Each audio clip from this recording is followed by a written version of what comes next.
The intersection of endurance sport, health, fitness, and life.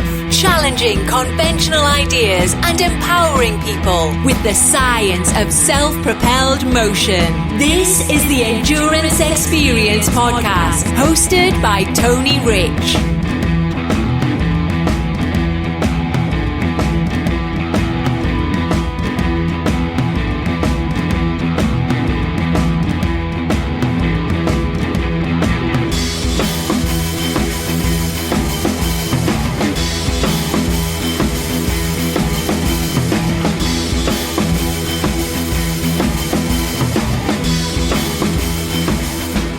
This is a podcast that will be particularly helpful to the endurance enthusiast part of our listener base, from recreational to professional, as well as those that have a general curiosity about nutrition and fueling, either for endurance sports or just if you're a part of the general fitness community and you have some curiosities about nutrition and fueling for athletes.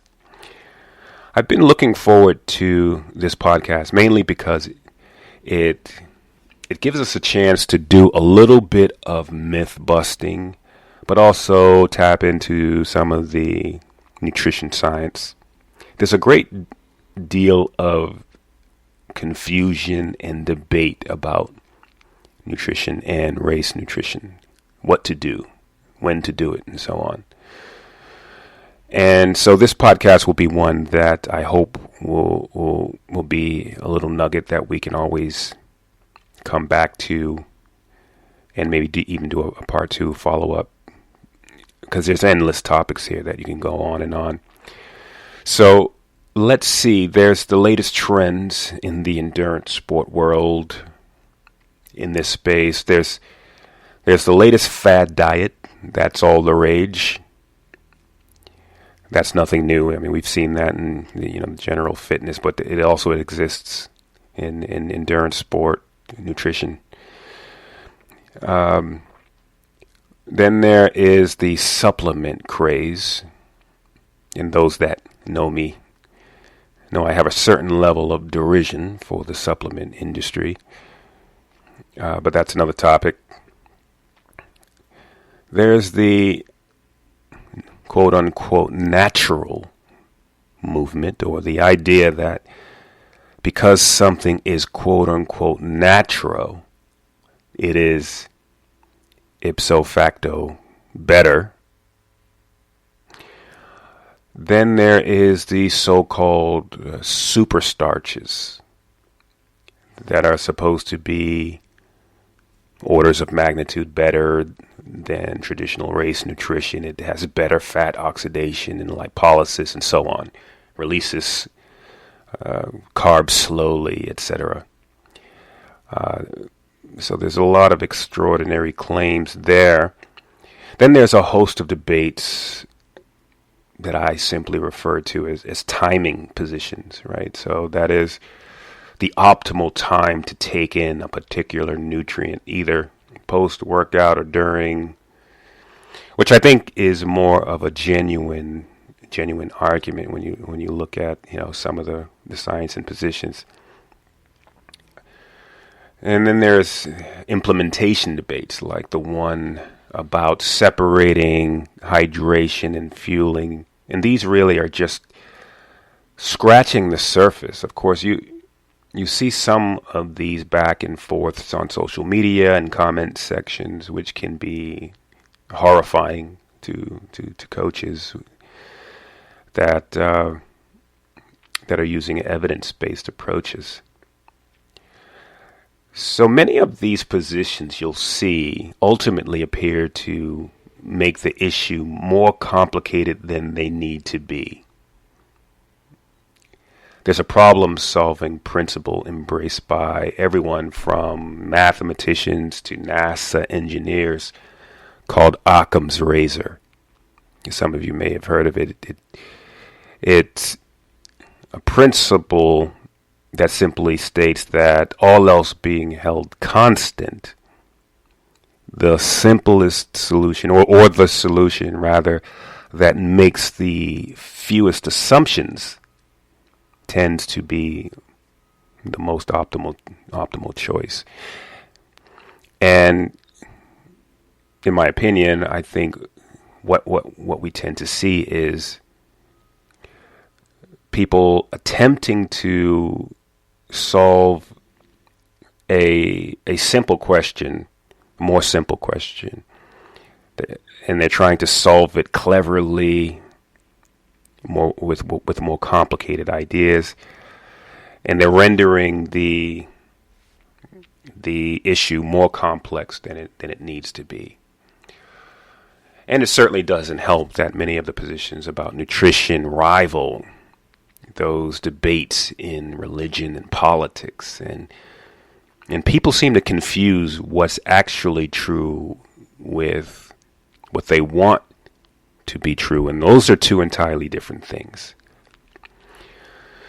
And so I'm over 18 years now down training and racing and literally traversing the distance of the planet Earth a couple times over with the amount of training and racing that I've done, and actually traveling through the wormhole and experiencing the effects of nutrition and race nutrition in years of training cycles. And that certainly gives you a certain level of hands-on experience versus just simply reading it from a book and trying to apply it or doing the Google searches and such. And so having now progressed with that experience now as a coach of athletes and a sports nutritionist, and building out a platform where we're trying to systematically train, coach, and transform bodies for competition, I've seen all sides of this. And what I would offer to coached athletes, it's the same thing that we offer to our coached athletes and even mentoring younger coaches. What I would offer is you simply must have to have an evidence-based approach and always come back to the question of what does the science say? And you have to be skeptical and get real experienced and qualified people involved to help you, especially nowadays where out on social media platforms and such, everyone is a so-called expert.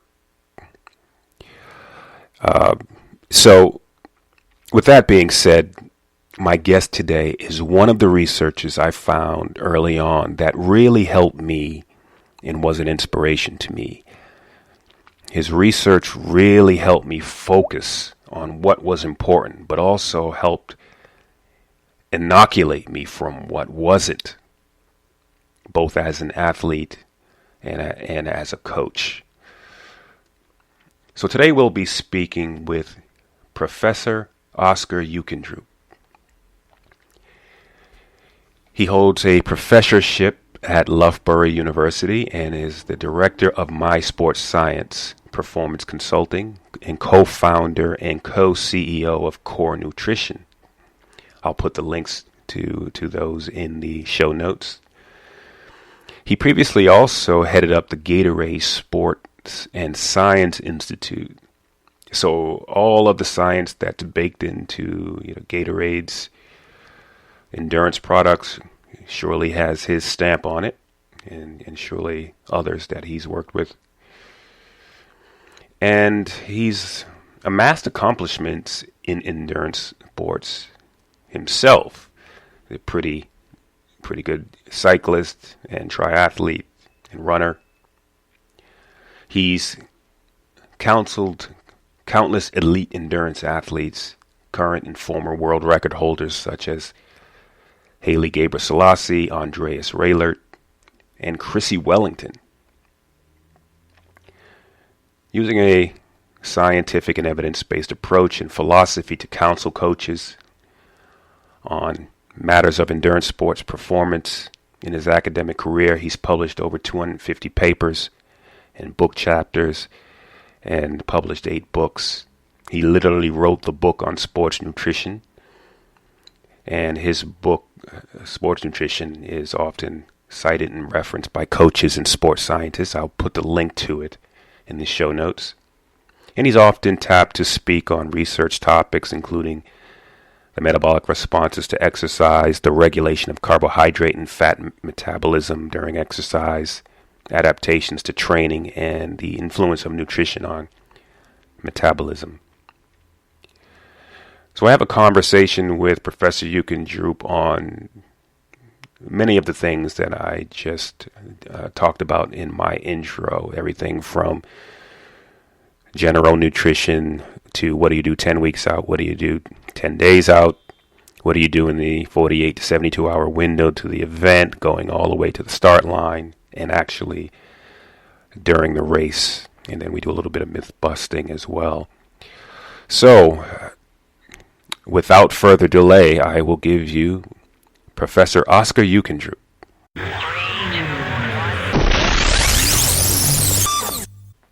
Professor Oscar Eugendrup, thanks for coming on the podcast. Thanks for having me.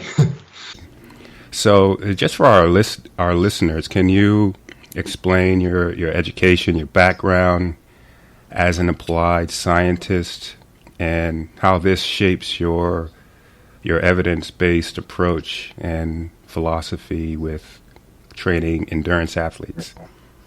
Yeah, absolutely. I mean, I got interested in sport science because I was interested in sport, and the endurance sports were my sports, mostly cycling, a little bit triathlon at the time.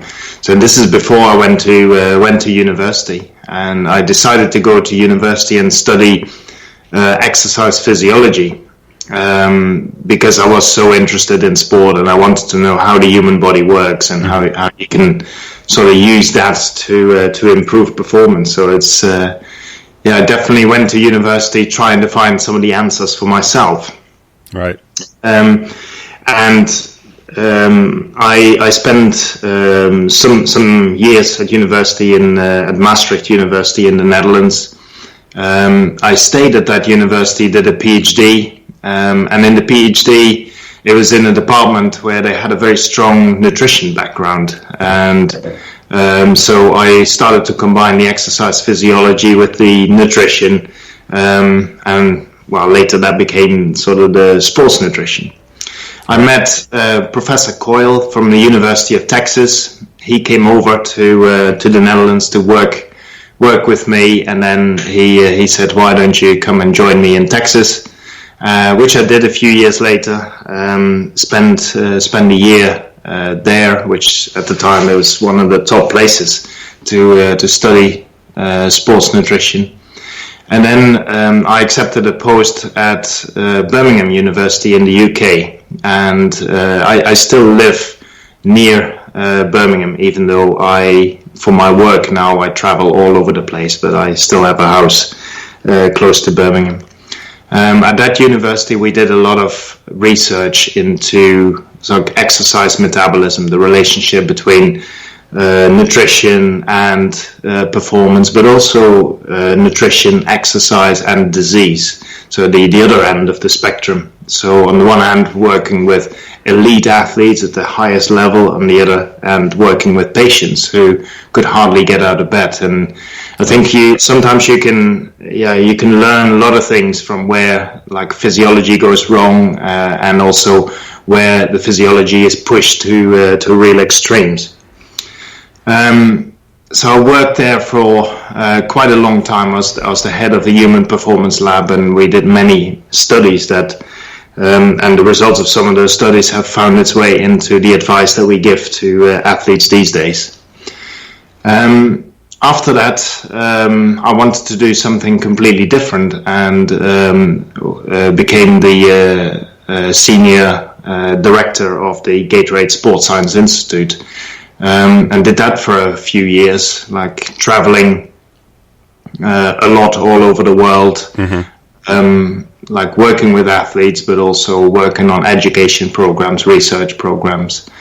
And then the last few years, I've really, my passion has always been to take the science and try and translate it into something that athletes can actually use.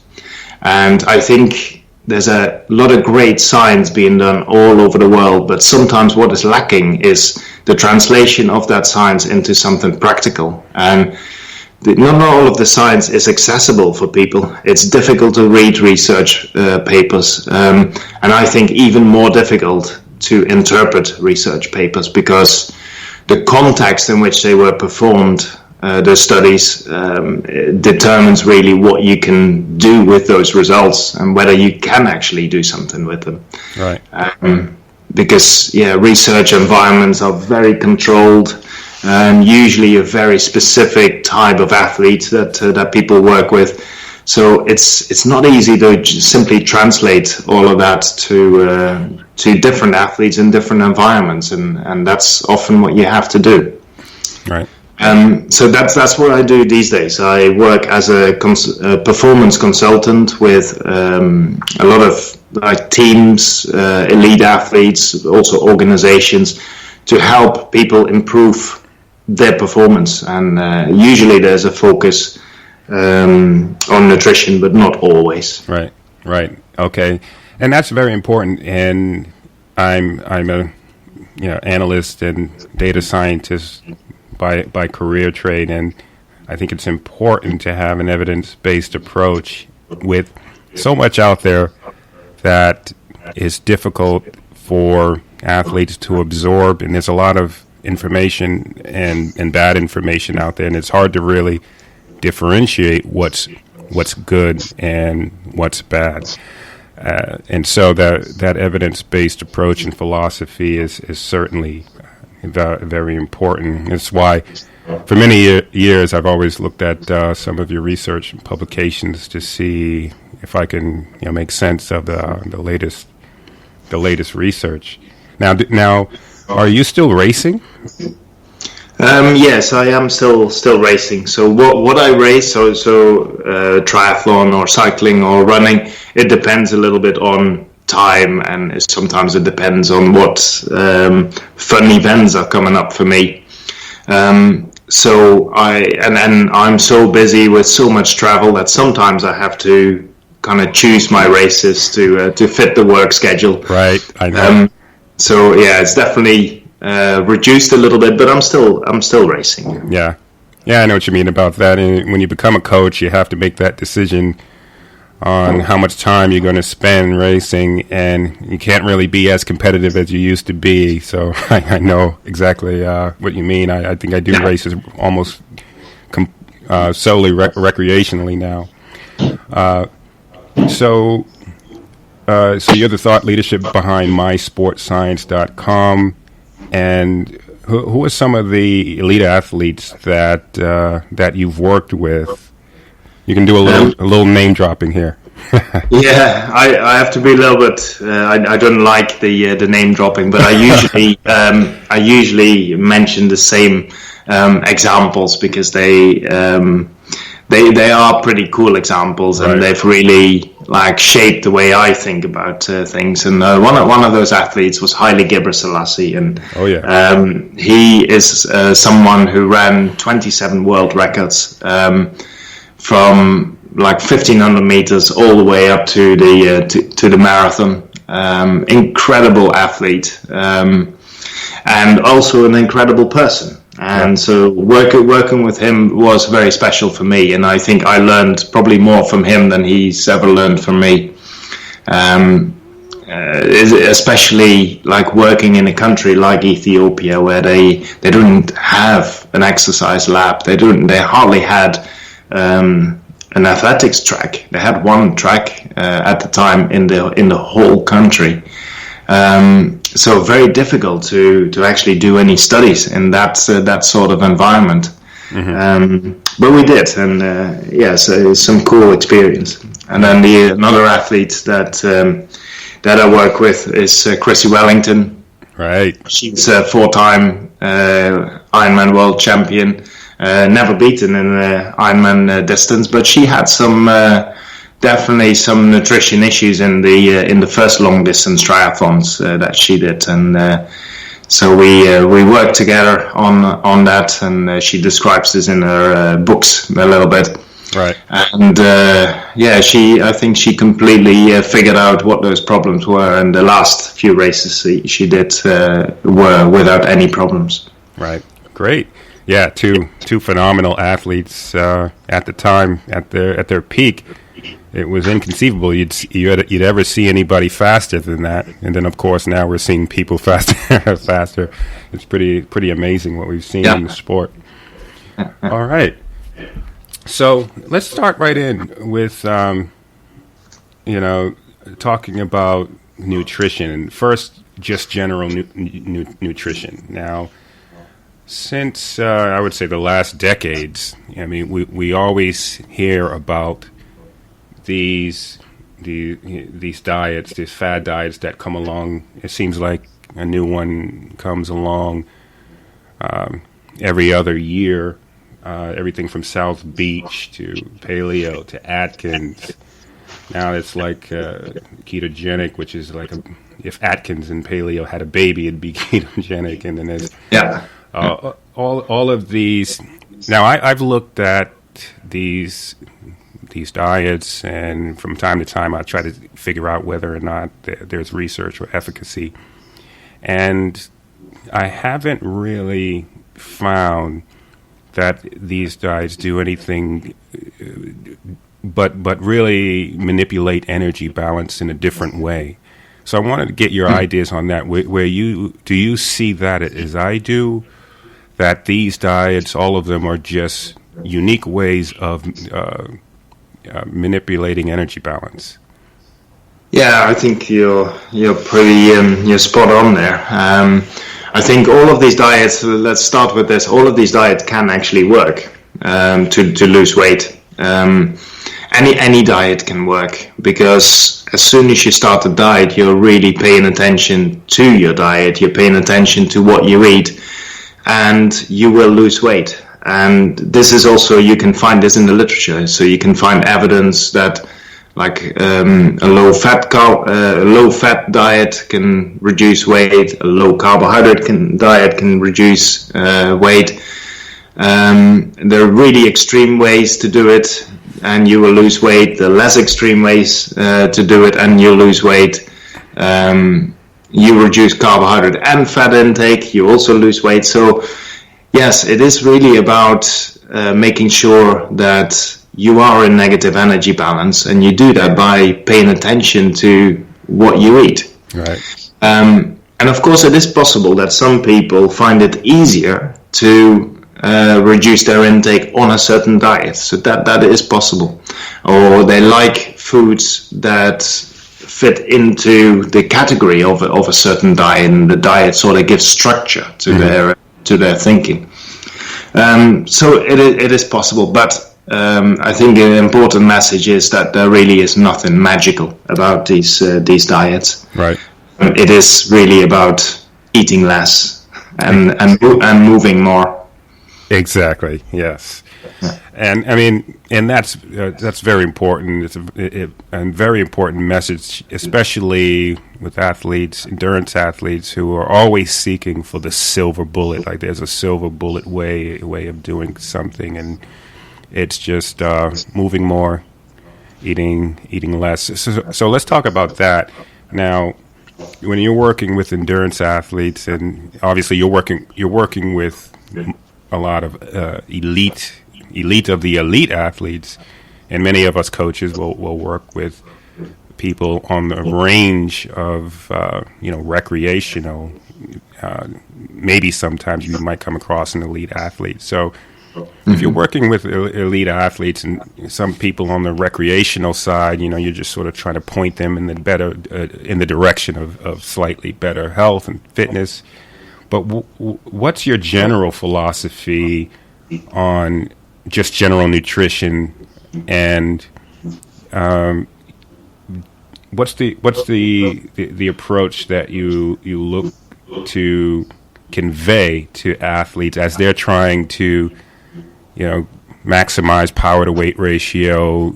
Maybe it's to progress towards a better competition body for a recreational athlete or an elite athlete?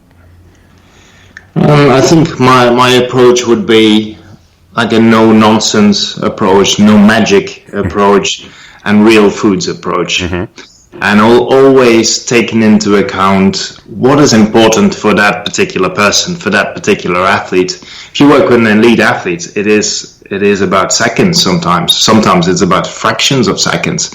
Every little bit of improvement can help.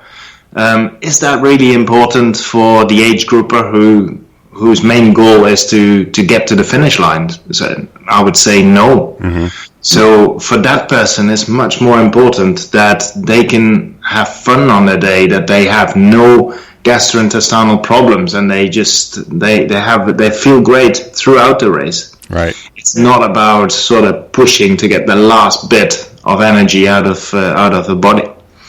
And so it's understanding what is the goal of that athlete, and what are we really trying to achieve, and then you develop a strategy that matches that. And it's also when you're looking for the foods that will help the person achieve those goals, try to look for real foods when possible. Right. Sometimes it's actually challenging with real foods to do the things that we want to do, and that's where like sports nutrition products can be really useful. Right. But I think in a lot of cases you can just solve it with normal, regular foods. Yeah. So yeah, this I think the really important part is to understand what exactly are the goals. And to go back a little bit in our conversation, I think a lot of the confusion that we have in nutrition is that people generalize, and so we have certain diets that are aimed at people who are trying to lose weight, but those are people maybe that do not exercise at all. Right. And then we take that particular diet and we take the things that we want to hear about that diet and apply it in an exercise setting where maybe we are training 2-3 hours a day. And it may be totally inappropriate because you use a lot more fuel, you use very different fuels, and therefore the diet has to be drastically different. So a lot of the confusion is because we don't take into account why we're doing these diets. Right. So yeah, and I echo the sentiments. Real foods that humans have relied on for hundreds of thousands of years. Fruits, vegetables, lean meats. Legumes, right? And there's nothing fatty about that, or it's just you're focusing on simple, healthy foods, and trying to, if insofar as you're trying to get a little healthier on the recreational side, it makes sense to making sure that you're in caloric deficit when you need it. Yeah, and that's it. It's simple, right? Yeah, so this is simple, but people want it even simpler. They want to divide foods into two categories. One is good, and the other category is bad. Right. And a lot of the diet books are written that way, and it usually villainizes a certain food or a certain nutrient. And that's what you have to avoid in the diet. Right. And that's the whole diet is about that. But it's not about avoiding things. It is about having certain things maybe in moderation and other things a little bit more on certain days when you need it. Right. But it's a lot of it is common sense, but it is not black and white. Right. Interesting. Okay. So I also wanted to ask you about the within the training cycle, you have athletes that are maybe they got a big race coming up and they're training hard, or maybe it's a recreational athlete that's just trying to finish. What do you make about the so-called critical post-workout window after hard training days? The evidence on this is sort of mixed, and I wanted to ask you about whether or not there's anything to this this criticality in eating certain nutrients immediately after, 30 minutes after a workout? Yeah, it's a really good question. And it goes back to what I started with, is that sometimes it's very difficult to take the science that's out there, the research that's been done, and then turn it into a practical message. And what the research does is they're usually looking at like acute recovery. Mm-hmm. So if you look at those studies, it's very often you exercise someone to exhaustion, they then rest for 4 hours, and then they exercise again. Okay, what can we do in that 4-hour period to see if we can like optimize the performance 4 hours later? And there are certain things that we know will help. Right. But the question is, if you're a normal athlete, do you train, or do you train all out 4 hours later? Probably not. Right. Probably you're training the next day again, and maybe even a little bit easier the next day. So you have a lot more hours to recover. So can you really take the research findings that say this is what you have to eat if you want to recover in the 4 hours, and apply that for the 24 hours? Mm-hmm. Maybe it doesn't do any harm, but maybe it is also not necessary, and I think that's probably the case. A lot of the studies are looking at sort of acute recovery within like 6 to 8 hour window. Right. And when you look at a 24-hour window, a lot of the things are less critical. Got it. So if that acute recovery is really important, then also that window is relatively important, and you have to eat your carbohydrate, your protein probably in the hour after finishing your workout. If you have 24 hours, well, then I'm not sure it really makes a huge difference if you wait a little bit longer. Right. Yeah. That makes sense. So oftentimes, especially triathletes, will do double sessions. They'll do a swim and a bike, or sometimes a marathoner.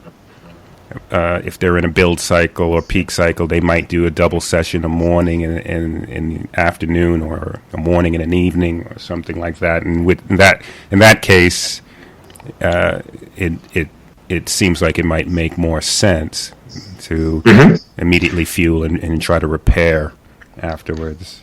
Yeah, it could make sense, but it also depends a little bit is what is the goal of that second session? Right. Because we also read a lot about training low, for example, and with training low, you actually deplete your muscle glycogen or your liver glycogen in the first workout. You then come back, you don't actually do all the recovery that you would normally do, so you avoid carbohydrate, or at least have very small amounts of carbohydrate, and you go out again in the afternoon.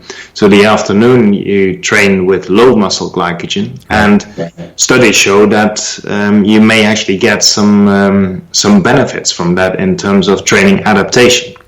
Right. So in that case, you probably don't want or don't need all of the acute recovery.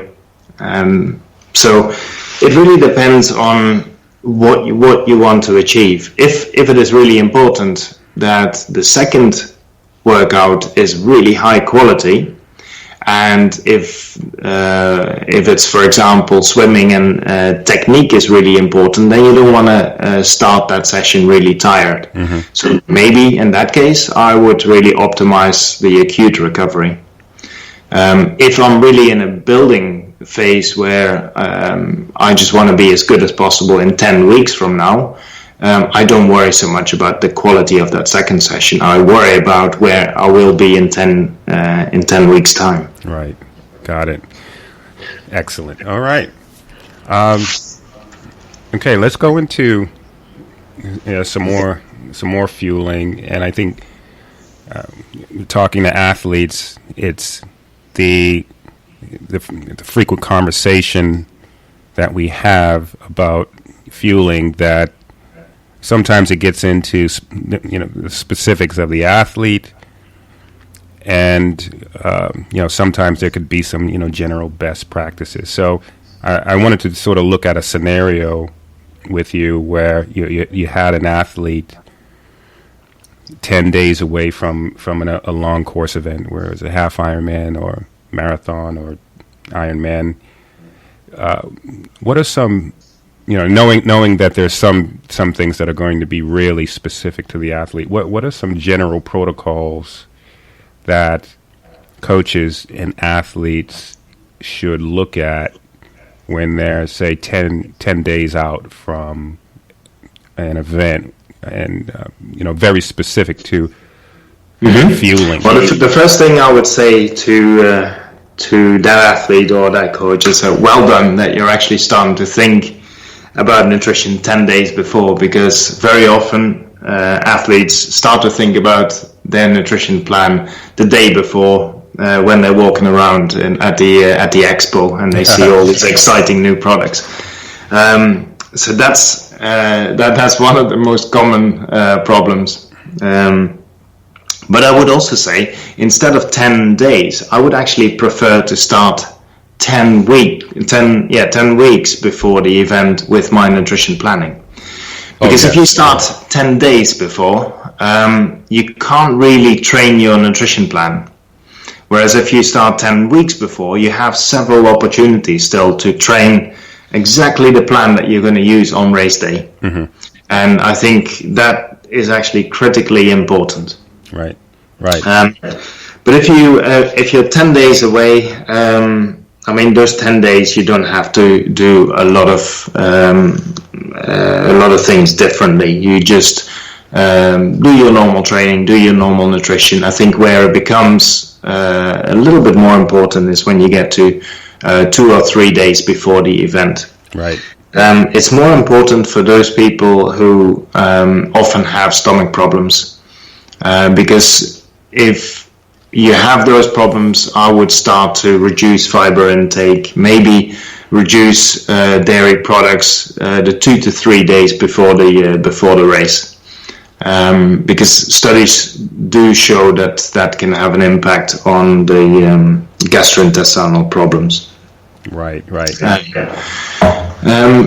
And then the most important day is really the day before. And the day before, you just want to make sure that your body carbohydrate stores are full. And you just do that by paying attention to carbohydrate. And the mistake that people often make there is that they go to a pasta party and they try to eat as much as possible. And that's not really what carbohydrate loading is. Carbohydrate loading is not overeating. It's something different. It's really like increasing carbohydrate intake, but actually making sure that the overall energy intake is not ridiculous. Right. So what you do is probably increase carbohydrate, probably reduce fat in intake, and protein doesn't have to be a huge amount either the day before. Right. So that 48-hour, 72-hour window, I've heard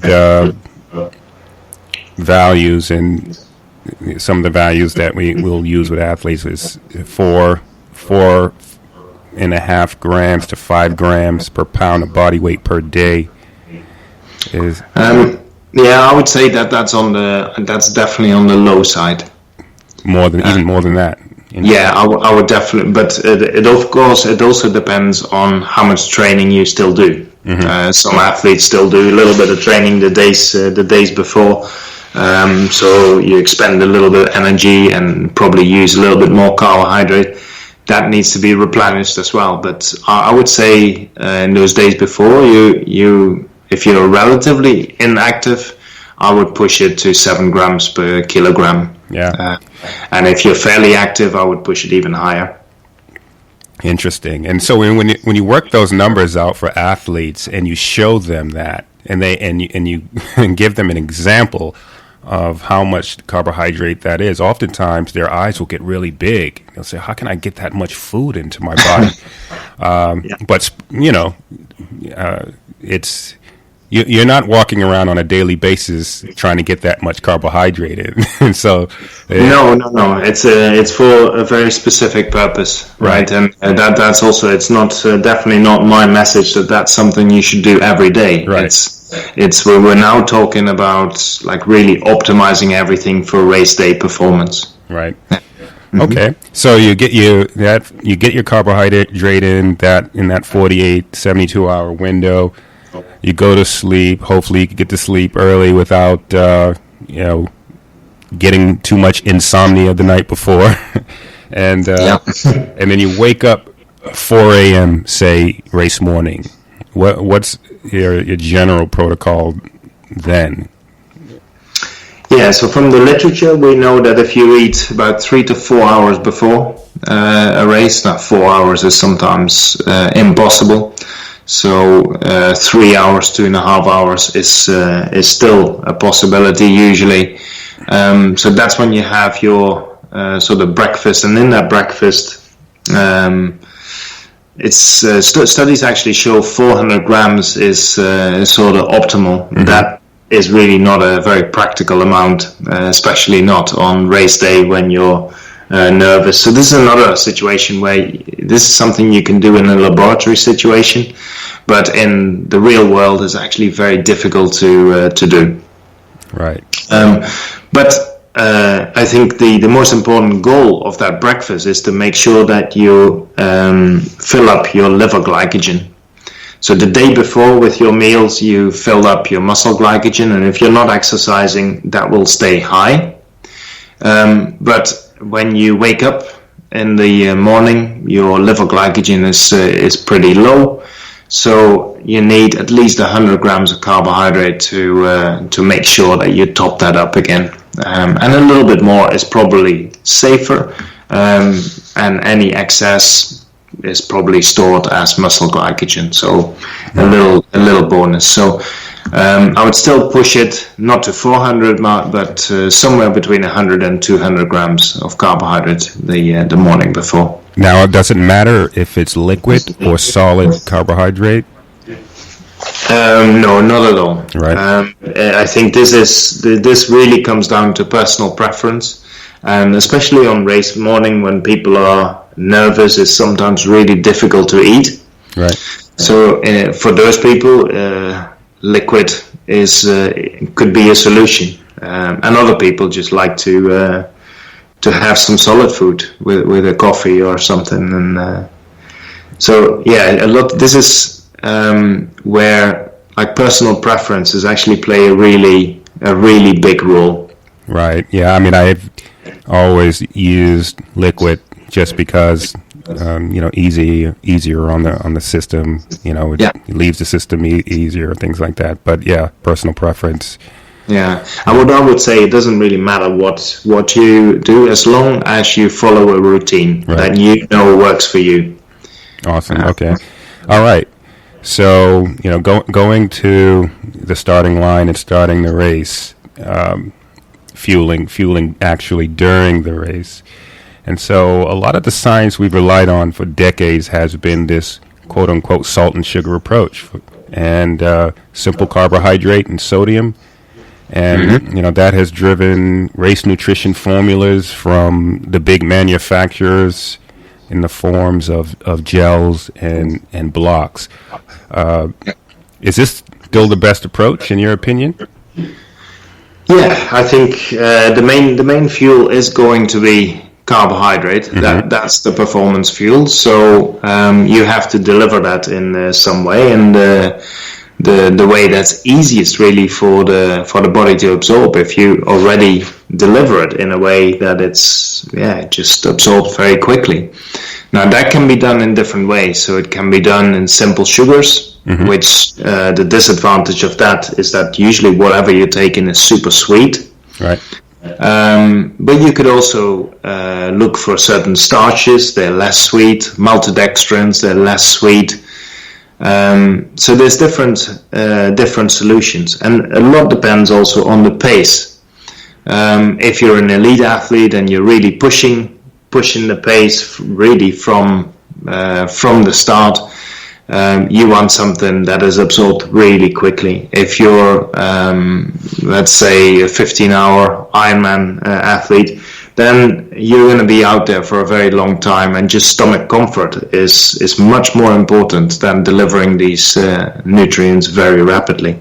Mm-hmm. So it really depends on the person what is best. And so there's glucose, maltodextrin, fructose, sucrose.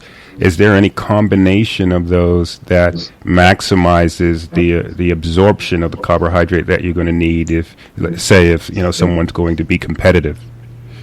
Yeah, there's. This is research that we've done at Birmingham, where it became clear that if you take one single type of carbohydrate, it doesn't matter what type of carbohydrate, your body cannot use more than 60 grams per hour. That seems to be some physiological limit. And we figured out that it is caused by absorption. Mm-hmm. Your body cannot absorb more, and it is probably because there is a transporter for carbohydrates, for glucose, for example, that becomes saturated. Mm-hmm. And the only way that we found that you can get more carbohydrate into the body is by using a different transporter at the same time. And you can do that by a combination of glucose and fructose, or a combination of maltodextrin and fructose. And that uses those two transport systems. Mm-hmm. With that, the absorption is like almost unlimited. We haven't really seen it level off. Mm-hmm. It's limited by the practicalities of it, of how much you can take. But if you practice this, I would say try 90 grams of carbohydrate per hour, very large amount, where 60 grams should be glucose or maltodextrin and 30 grams should be fructose. That seems to be a pretty good mix. And actually a lot of the sort of formulations now, this research was done in 2004, but now, especially the last few years, I see a lot of manufacturers use that sort of combination of carbohydrates. Right. So it's already out there on the race courses, your endurance formula, Gatorades, and your blocks and your gels and all of that. Have some of those combinations. So interesting. So is there anything to the so-called super starches, so-called slow release of carbohydrates? No, I would actually stay away from slow release, because usually what that means is it is very poorly absorbed. Mm-hmm. So it is absorbed later at some point. Well, I don't think that's what you want in a race. You don't want to carry carbohydrate in your stomach or in your intestine. You want it to be absorbed and used. And then if you don't want to deliver it as quickly, then I would store it in my bottle, but not in my intestine. Right. So I don't understand this whole idea of slow release carbohydrates. It's all about delivering it fast, and if you don't want to deliver it fast, well, then don't drink it that fast. Exactly. They haven't done the science on any of them. Really, haven't been impressive. So, no, I think that some of the starches, there could be an advantage, but that's mostly in terms of taste, right? I think, right, because it doesn't taste as sweet. That's where I could see an advantage over like a pure glucose solution that is like really, really sweet. Or perhaps someone might have medical conditions where they have adverse reactions to sugar in general. There's various issues and problems that someone might have where they just have to stay away from sugar, but maybe that's a viable option for them. So there's that, and what you're saying is very important, because I talk to athletes all the time that will try I need to be natural and do it myself, mix it myself. I'm going to get honey from a beehive, and I'm going to suck maple syrup from a tree because it's natural and things. And my response is, look, you're not going to make that mixture better than a scientist, a manufacturer that has scientists that make those mixtures that you just described. You're not going to do that better than them. So no, probably not. And I mean, the intestine probably wouldn't be able to tell the difference. But right. on the other hand, I would say there's not much wrong with something like honey, because it has glucose and fructose. Yeah. And if that's what you like, it's a good way to do it. Yeah. Yeah. And if you feel better with a sort of a natural product, well, why not? Right. Yeah. The question is, can you, if you have a system where you're trying to introduce complexity, that takes time. Yeah. It takes more thought to try to get the combinations right, to store it right. Yeah, and then you don't get the guarantees. You don't know exactly how much is in the products, and usually if you have a formulation, then you know exactly what you're getting. That's very true. Right. Okay. A few more questions. So there's been some discussion about separating out hydration and fueling, and is there any evidence on this either way? So what I mean is, there are some people suggesting that maybe you should just do water and then do your gels and blocks separately versus doing the sports drink, which combines hydration and nutrition. Yeah, I would say that really depends whether you want to mix stuff in a bottle or stuff in a stomach. At the end of the day, it doesn't matter. Mm-hmm. You need fluid, you need carbohydrate. It's going to be mixed one way or another. Right. And I think this is also partly because the research has been done in isolation. The research has been done on hydration, trying to find what is the best formulation for hydration. And the only outcome measure in those studies was hydration. Right. And other studies, including some of the studies that we did, we were looking at carbohydrate delivery. We didn't, in all of the studies, look at sort of fluid delivery, but we just optimized carbohydrate delivery. But the reality of a race is, of course, you need both. And I think I feel that actually if you take the guidelines from like how much fluid you need, and you take the guidelines of how to best deliver the carbohydrates that you need, you can really combine those two. Right.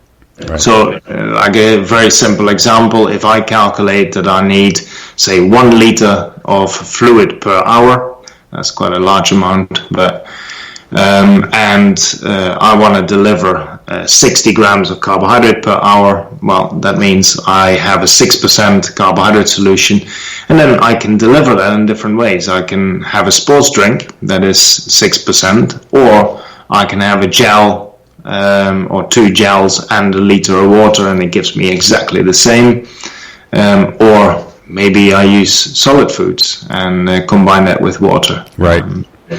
So yeah, it's so we developed a little bit of software to help people do this. I don't know if you've seen this, but it's on fuelthecore.com.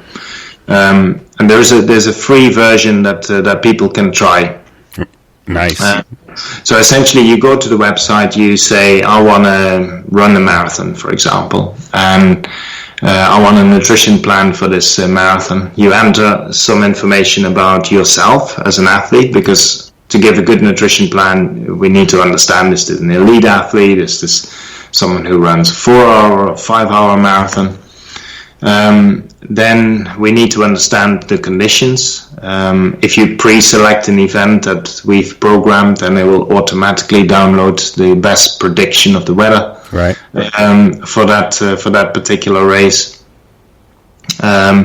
You also then are asked, like, what are the products that you want to use? Do you just want to use the products that are on course because that's convenient, or do you have a certain products that you really like, mm-hmm. or do you want to use your own natural foods, or whatever it is that you want to use? You tell the software what your preference is. Do you want water and then something else, or do you prefer your fluids in the form of a sports drink? And then, so you've given the preferences and all the information that is needed to calculate your nutrition plan. You press the button, and it tells you exactly what to take when. That is very interesting. So yeah, it sounds like, because I built a little spreadsheet model trying to do something very similar. What was that website again? It's fuelthecore.com. Okay, we'll definitely check that out, because that's important, and one of the things that we try to do leading up to say 6-8 weeks field test to try to get an idea of. You look at how much someone's burning per hour, how much hydration they lose per hour, and then if you know that. So all of this, so it's all based on sort of the evidence that's out there. Right. So the software sort of calculates what are your carbohydrate needs. It corrects it for like one of the questions is, do you often have GI problems? If you do, it will correct those numbers so that when you use this plan, you're not going to have any GI problems. It's just safe and solid. Interesting. All right. We'll put the link to that in the show notes so everyone can get it.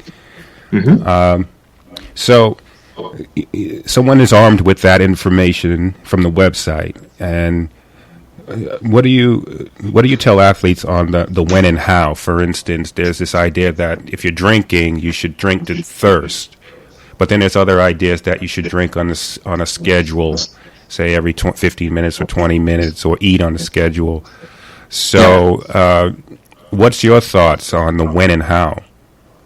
Yeah, I think for any sort of serious athlete, I just wouldn't go into a race just relying on thirst and hoping that when I'm thirsty, there's actually a drink available. Right. I would go in with a plan, and my plan would be based on how much I sweat, and my plan would be based on how much fluid I find acceptable to lose at the finish line, because I don't need to finish with the same weight that I started. It's fine to lose some weight, and it's fine to lose some fluid, but you don't want to lose too much. Mm-hmm. So, and then the software I was talking about takes that into account. Got it. So if you take that into account, you can have a drinking plan that is actually pretty accurate. And it's very simple to measure your sweat rate. Just measure your body weight before training, measure your body weight after training. Mm-hmm. The difference is mostly sweat. If you had something to drink, you need to correct for that, of course. Right. If you had a stop on the way, then maybe you have to correct for that as well. But generally, this is a very simple calculation that you can do. And there's another little bit of software that will come out very soon, and that helps you to calculate your sweat rate and even predict your sweat rate. So if you do a number of measurements in different conditions, and now you're going to Hawaii Ironman, for example, you can plug in the conditions of that race, and it will, based on the measurements that are already in the system, it will come up with a estimation of how much you're going to sweat in that race. Fascinating. Now, what about the male versus female? Does it take that into consideration? There's been some, recent books, publications, and folks talking about the differences between men and women, and then nutrition and race nutrition aspects that need to be taken into consideration. What about that at all? Yeah, I think if you measure your sweat rate, it doesn't matter whether you're a man or a woman. Sweat rate is measured. It's right. Your sweat rate. And in terms of carbohydrate needs, we've done studies directly comparing men and women, and we cannot see any differences in absorption, in the capacity of the intestine to absorb carbohydrate. And absorption is the limiting factor. So I haven't seen any reasons why women should not follow the same guidelines. Right. But of course, we do have much less research in women than we have in men. But so far, I haven't seen anything to say like, look, we need like very different guidelines for women. Right. Got it. And something like you said, that's going to be factored into the per pound of body weight. It's going to be factored in the sweat rate, factored into how much you expend per hour. That's going to be factored in there. Yeah, and I think the other factor is maybe how much carbohydrate you take in your diet. And female athletes usually have a slightly lower energy intake, slightly lower carbohydrate intake, and maybe that needs to be factored in a little bit. But that's what the software I was talking about already does. So it does it for men and for women. Right. All right. Great. So a couple final questions. Any other words of wisdom about just race fueling? Those are the questions that are always asked of me of this topic. Yeah. Well, I think the most important point is plan your race nutrition well in advance. Like I was talking 10 weeks. That's probably like a pretty good time frame, and then practice that race nutrition strategy. And I still know very few athletes who actually do this really seriously. They follow all the workouts that they're supposed to do to the minute. Everything is very detailed, the exact powers, the exact heart rates. But in terms of nutrition, they just do something. Right. On most training days. So I would make one day a week really a day where I would practice my race nutrition. Mm-hmm. Maybe it's a Saturday when it's usually for people the longest ride or the longest workout. Right. And then in that on that day, just practice what you're going to do on race day, or maybe even take a little bit more than you would do on race day. Right, and this is very important. And I was as an early athlete, I was definitely guilty of this. And you mentioned beyond 10 weeks, going back, just practicing, training your gut. Just like you need to train your body, you need to train your gut. And instead of that, oftentimes athletes will just wait until the race week and then just start sucking in all this carbohydrate, and then they get gastrointestinal issues and such. So that makes sense. Training your gut, just like you're training your body. Yeah. All right, couple final questions. What do you think is is going to be the future?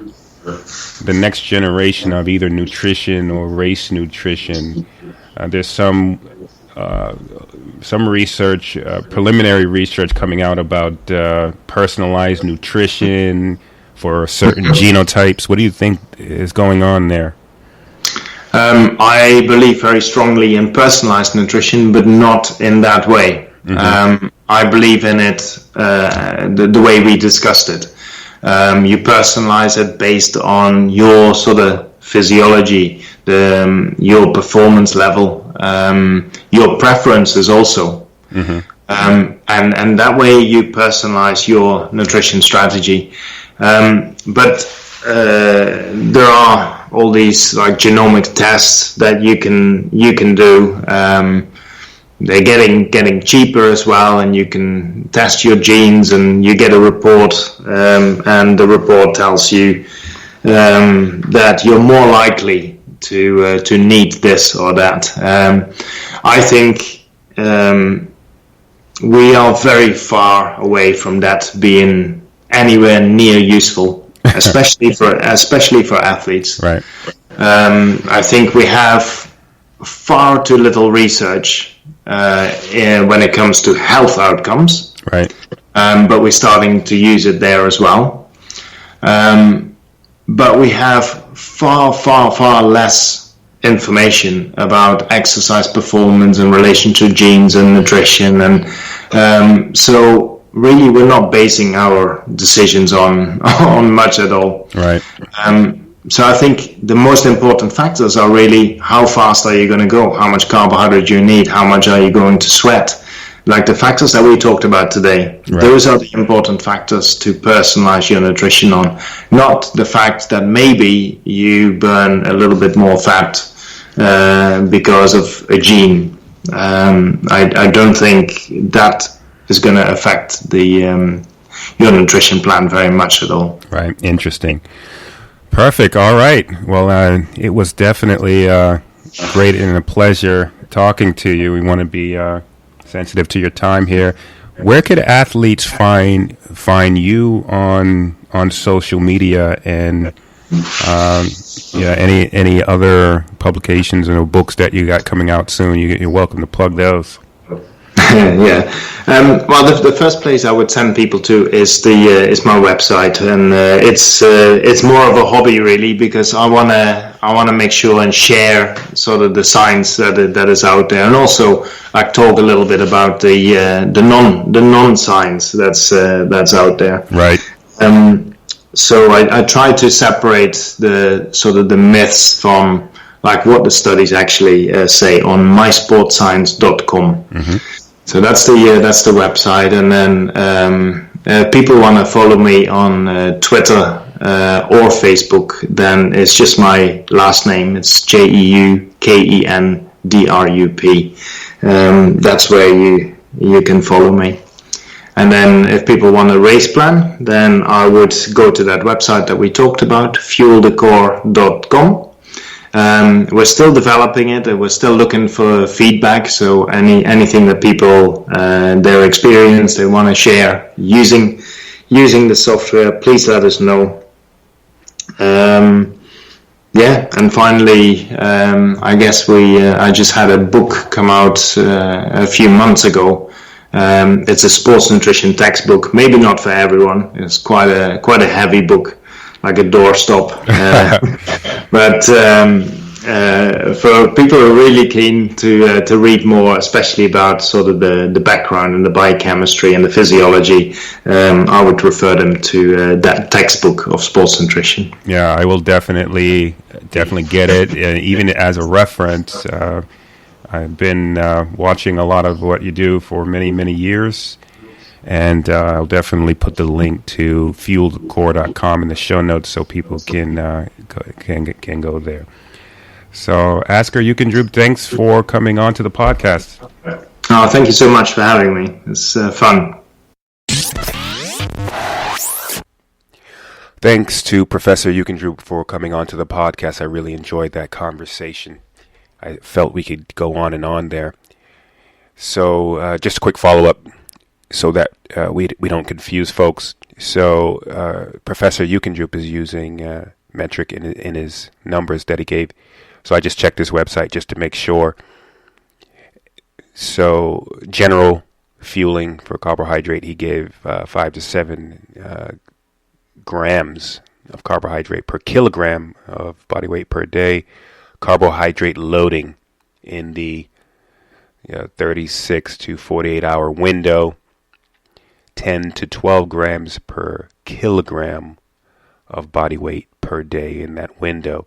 So for those of you who are in the States, those were the per pound of body weight were the numbers that I gave. So that works out to be 4 to 5 grams of carbohydrate per pound.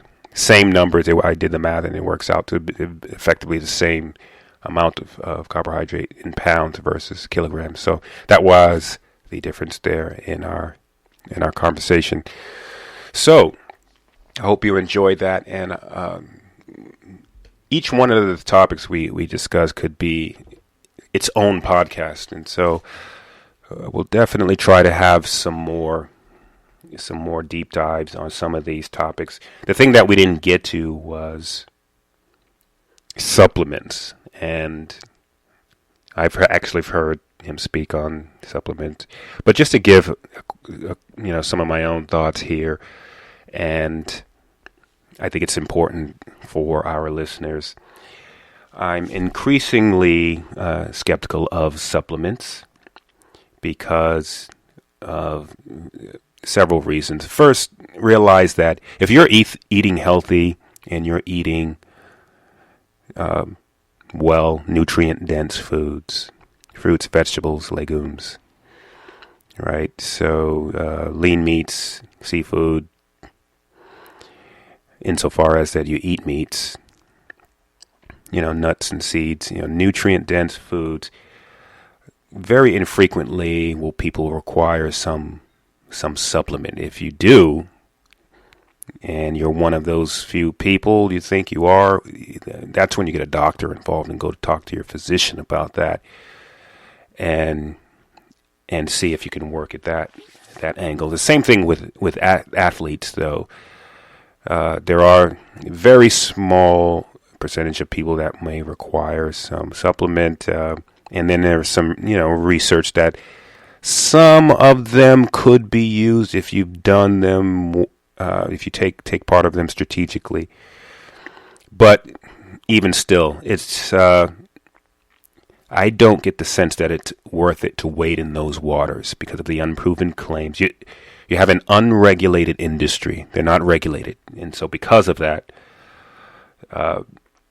they will, increasingly try to lure people down the pathway of a silver bullet fix that's going to solve all your problems.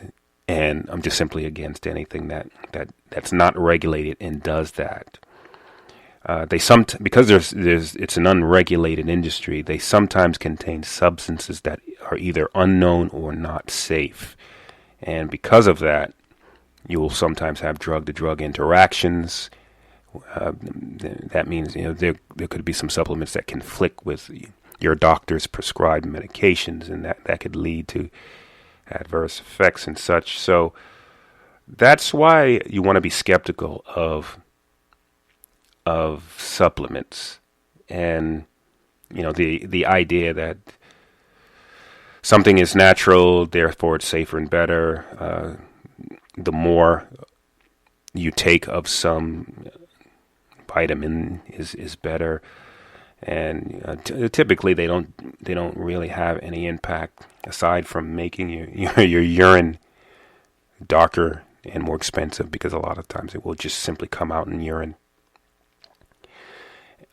Or worse, you can build up these toxic levels of certain micronutrients, which could be problematic because the doses are the same regardless of your size, whether it's a 125-pound person, whether it's a 225-pound person, the doses are often the same.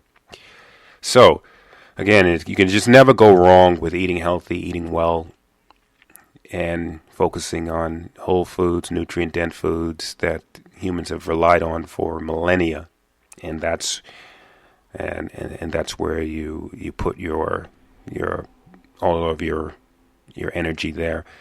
And then for athletes, there could be a small percentage of them that could help you here and there, but it's not really worth it, in my opinion, to have to wade through these waters. So that's with that.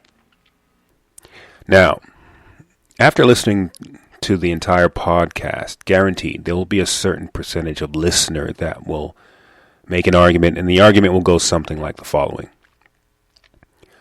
I know with 100% certainty that XYZ diet or supplement or superstarch or whatever it is works. How do I know it works? Because I know for a fact it works. It worked for me because I did it, and I had the fastest time that I've ever had in XYZ race, and so-and-so said that this works, and they are the fastest, and so on and so forth. We hear that argument all the time. Here's the thing. Scientifically, you can't possibly say with 100% certainty that something worked because you are an N of 1. I mean, you remember from your statistics class, N equals 1. And in order to determine that something works or doesn't work, you have to have a sample size of hundreds, sometimes even thousands of people in order to make a statement like something works and has efficacy beyond placebo, if something works with statistical significance. And so that's why you can't say that, and you can't really hang your shirt on what you think worked for you or what somebody else did for them and they say that works for them, and so on. So let's have a discussion. Now you can send all your comments in to contact@eventhorizon.tv. I'd also like to invite you to our Facebook group. Our Facebook group is Endurance Enthusiasts on Facebook. Just do a search for Endurance Enthusiasts and you'll find us there. We're happy to have a conversation. Anytime we post a podcast, we'll have a conversation there about the podcast, and then you can offer up your comments. Thanks for your time. This is the Endurance Experience. Follow Event Horizon Endurance Sport on Facebook, Instagram and Twitter for training programs and services. To become a member of our Endurance Institute or for a complete archive of podcasts, log on to our website, eventhorizon.tv.